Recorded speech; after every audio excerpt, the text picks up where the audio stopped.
Welcome, everybody, to Breakfast with Train with 94.3 The Point and 92.7 WOBM. I'm Matt Ryan. That's Laura Cataldo. Hi. And that's Justin Justin Lewis. Lewis. Are we ready for Train? Yeah! Are we ready for Train? Yeah! All right. Ladies and gentlemen, Train.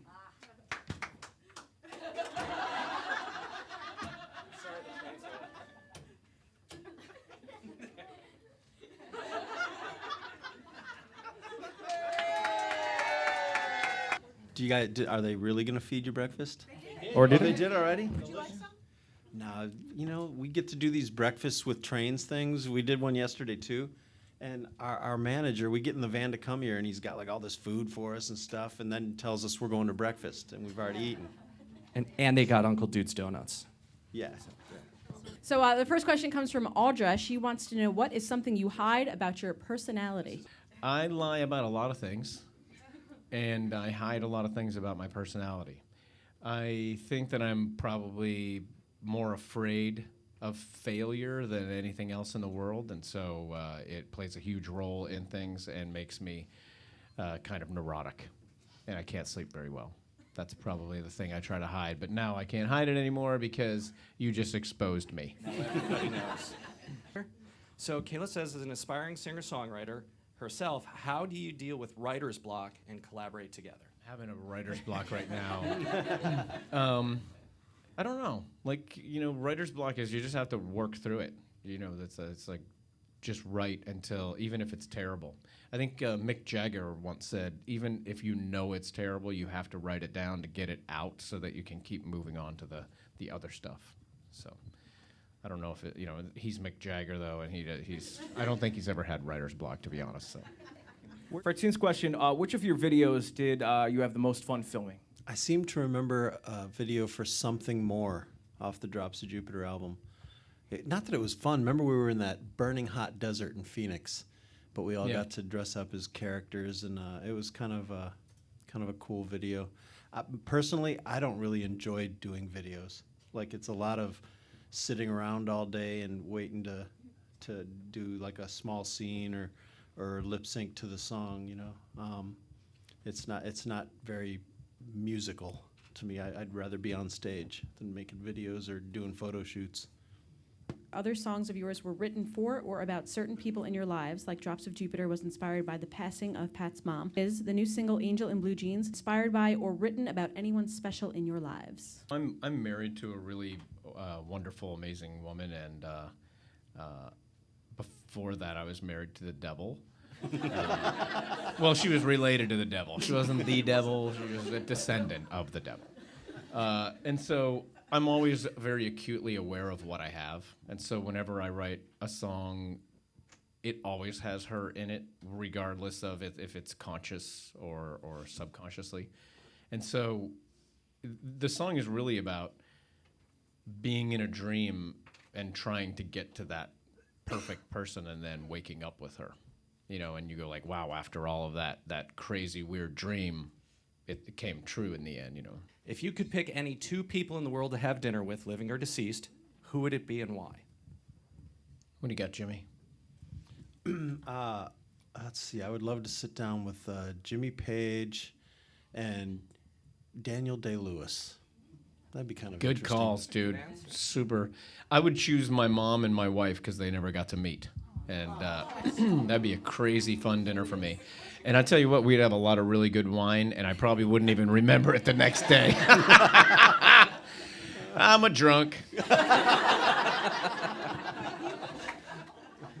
She was eaten by a lion and run over by a crappy purple scion, but why not slain by a train? Too obvious. That's blasphemous. You don't get run over by trains. Trains are about love. What's with Romance. the scion? No love for the scion? Well, have you seen one?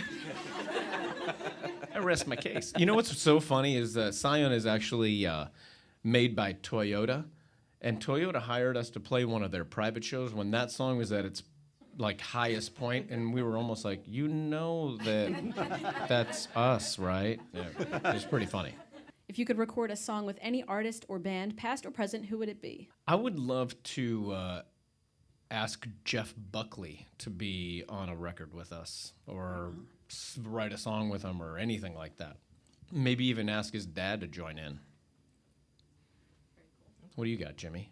Man, I read that article recently where they were talking about like Pat would be one of the only people that could possibly go on tour with Led Zeppelin since Robert Plant refuses to do it. And that'd be really cool to see. I'd like to see Pat sing with Led Zeppelin. You know that I wouldn't give you tickets or anything to come back. If you weren't in the music business, what would each of you be doing?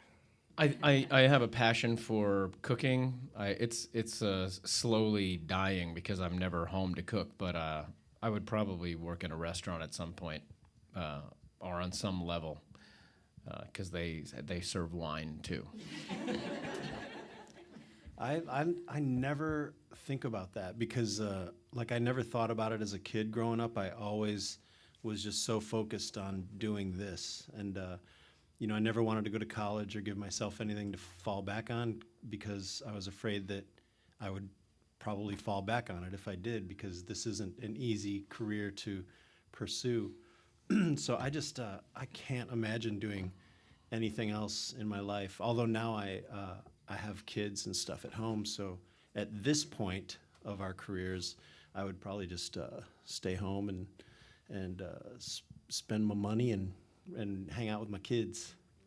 The truth is if this didn't work out, we would be in traveling carnivals running those stupid rides wearing headphones with super long hair going like, dude. That's what You're we not would tall really do. enough. But it's cool anyway. Come on, man.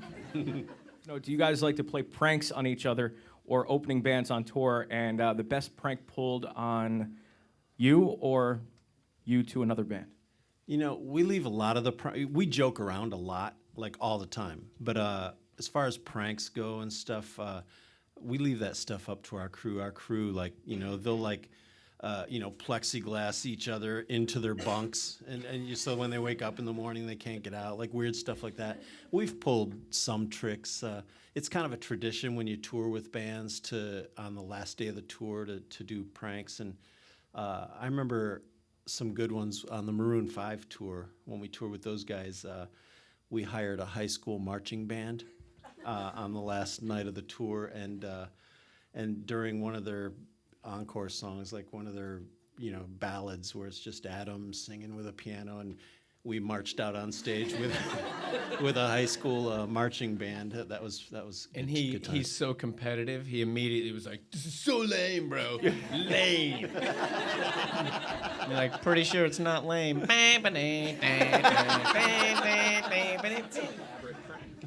fantastic. Debbie Love. Debbie wants to know, what is the That's your one real question? That's my name. She's Samantha Love. Yeah. Wow. Your last name is Love? Yeah. You're awesome. They would like to know, what is the one question that you have never been asked that you are waiting to be asked? They just got asked it. What's it like being awesome? And I don't know the answer. I don't know what that would be. I think every question that I could have wanted to answer has probably been asked, or I've gone ahead and given him the answer to it, whether he wanted it or not, or she wanted it or not. I think, at this phase of things, questions are more about like particular albums, and everybody knows whatever they want now that the internet is what it is. Like, there's nothing that we don't know about any of you. Like, I know where you live, just from the chip in your head. Like, that's where it's going.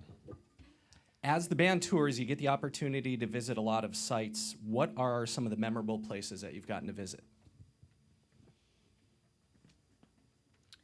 When we were in Dubai, we saw the tallest building in the world, and you can't really, it's just too weird, to think about it if you see it in a picture, and then when you're there, it's pretty mesmerizing.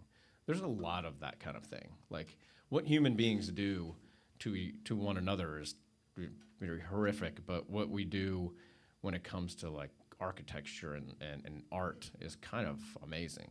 It's such a strange group that we are. But the Eiffel Tower, the Golden Gate Bridge is never going to be old.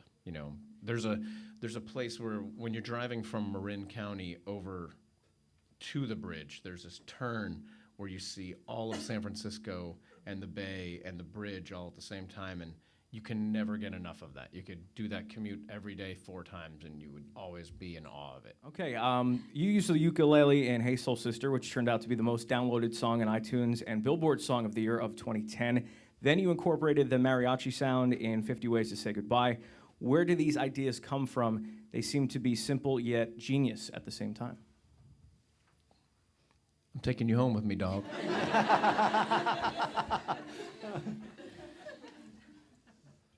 I don't know where they come from, really. They're The song kind of dictates that stuff. You know, right. like, Hey Soul Sister, I think originally was written on a guitar. Yeah. And it was a good song, but it didn't, it was kind of when the ukulele came out, it made it kind of special sounding. We used, on some of the early records, we used mandolin quite a bit. And it was never like, let's write a song around the mandolin. The song would be written, and then we'd try and figure out the instrumentation that makes the song work. The same, if we use like a string arrangement on a song like Drops of Jupiter and a couple songs on the new album, it's kind of the song that dictates the instrumentation. There's banjo on this new record. This new record, we use a lot of goat sounds. Goats. Like and you'll see why when you buy the record, because it would just be like, oh, that called for a goat sound for sure. That's not true. I lie a lot. Are you texting your boyfriend right now? Oh, that's good. No, I was just answering a question. It was really important. Everybody loved it, and then you didn't. You missed it. It's fine. There was a check here for $10,000 for you, and we were like, here, Megan. And then you were texting, and you missed it, and Jimmy spent it. Where is Justine Pinzino? Justine's a crafty one. Would you ever consider going to a fan's house and let them cook you guys a home-cooked dinner? Is there going to be any wine? We've kind of done radio things like that before, where they've done backyard barbecues, and we show up and they have like 300 of their closest neighbors who they've probably never met before. Yeah. We get asked that stuff a lot. People inviting us over for dinner when we come to town and stuff. We never have the time. We have to.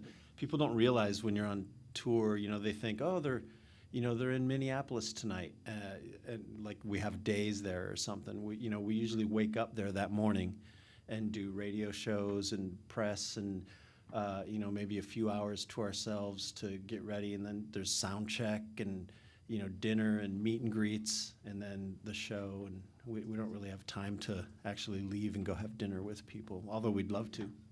If you could time travel, what year or time frame would you go to? Where would you go? And who would you want to meet?